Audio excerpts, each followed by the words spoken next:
यानी साहब देखें, आपका बड़ा अहम सवाल है क्योंकि जो उनकी फितरत है, उसके जी। अंदर ठहराव नहीं है। हुँ, और ज़ाहिर है जब ये पाकिस्तान का मामला नहीं है, हमारे बिरादर इस्लामी मुल्क का मामला है, हुँ, जिसके साथ हमारे बहुत अच्छे मरासिम हैं। हुँ, और हम कभी भी नहीं चाहेंगे कि कोई ऐसा उनको धोखा हो, जिसकी वजह से पाकिस्तान के मुस्तकबिल के ताल्लुकात खराब हो जाएँ, क्योंकि हुँ, पड़ोसी नहीं तब्दील हुआ करते, पड़ोसी तो बिल्कुल। ये रहेगा, अमेरिका तो आज है, कल चला जाएगा। हुँ, लेकिन हमारा ईरान के साथ चोली दामन का साथ है। अब इसके हुँ, अंदर जो गारंटी है, वो तो पाकिस्तान दे नहीं सकता, ये बात तो तय है। गारंटी देगा चाइना और रशिया। जी, चाइना और रशिया गारंटी तब देंगे जब वो अमेरिका के साथ अपने मुतालबात मनवाएँगे, जिसके हुँ, अंदर रूस के ऊपर जो तेल और गैस के हवाले से पाबंदियाँ हैं, उनका खात्मा, और हुँ, चाइना के ऊपर जो ट्रेड टैरिफ वॉर है, उसका जो दी एंड। और हुँ, साथ ही साथ चीन और रूस को बतौर सुपर पावर शराकतदार बनाना, ये भी हुँ, उसमें शामिल होगा।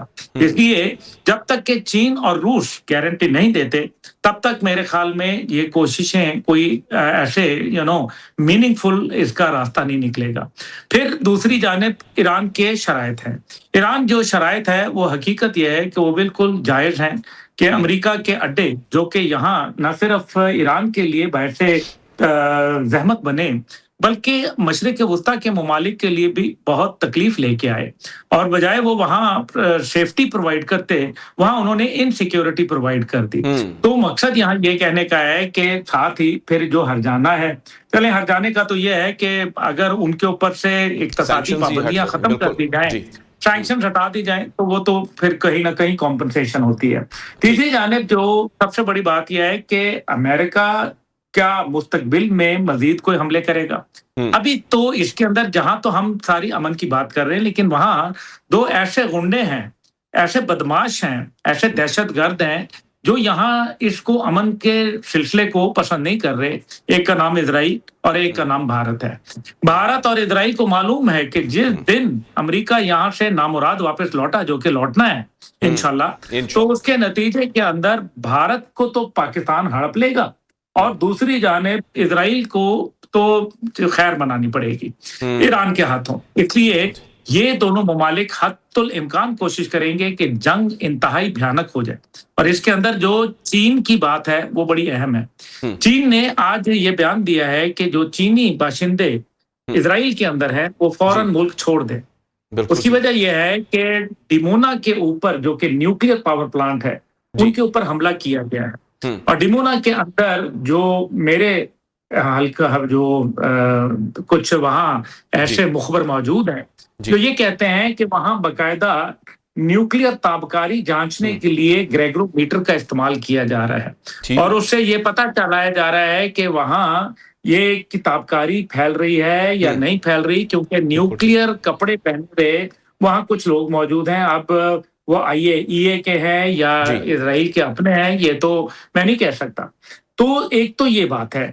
दूसरी जानिब बात है डिएगो गार्सिया के ऊपर हमले की। एक तरफ जी, ईरान कह रहा है कि मैंने किया नहीं है, हुँ, और दूसरी जानिब ईरान के पास आईसीबीएम, इंटरकॉन्टिनेंटल बैलिस्टिक मिसाइल, उसका वो तजुर्बा कर चुके हैं जंग से पहले। और ये बात सबको पता है कि उनका ये 10,000 अच्छा, किलोमीटर मार करने वाला मिसाइल बिल्कुल। मौजूद है उन। ठीक। अच्छा, आप एक बताइए और कुछ? चीज़ अब्दुल्ला साहब जो इस हवाले से अब हम देखते हैं जहाँ पर नेतन्याहू के हवाले से हमने फिर उसको देखा भी किस तरह से वो वहाँ पर पहुँचा जब उसने दमूना पर हमला किया ईरान ने। तो आप क्या समझते हैं कि क्या क्योंकि इस हवाले से फिर बहुत सारी जो हैं वो मामलात ऐसे बन जाते हैं कि जहाँ पर फिर कोई ना कोई एक ऐसा यानी कि एक सस्पिशन का एक अंसर आ जाता है, क्या वाकई ये वो है या कुछ और है? तो सर ये हो क्या रहा है, इस हवाले से क्या इत्तला? देखिए, अभी तक कुछ नहीं कहा जा सकता। मैं अभी भी समझता हूँ कि नेतन्याहू के जो ज़िंदगी या मौत की तस्दीक अभी तक नहीं हो सकी। हुँ, और ये जो बातें सामने नज़र आई हैं, ये हाई टेक्नोलॉजी का इस्तेमाल के अलावा इससे ज़्यादा कुछ नहीं है। अमेरिका को दूसरी जानिब बहुत मुश्किलात का सामना है।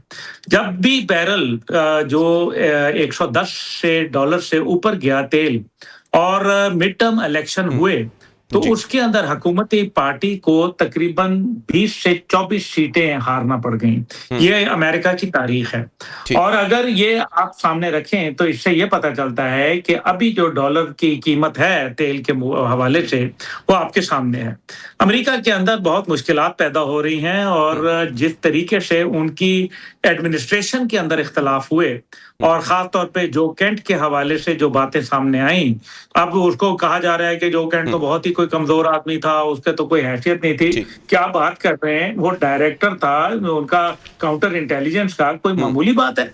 और उसका ये इस्तीफा देना, और वो बड़ा मुहज्जब अंदाज में लिखा हुआ, उसको पढ़े तो सही, उसके अंदर पूरी तफसीलात लिखी हैं।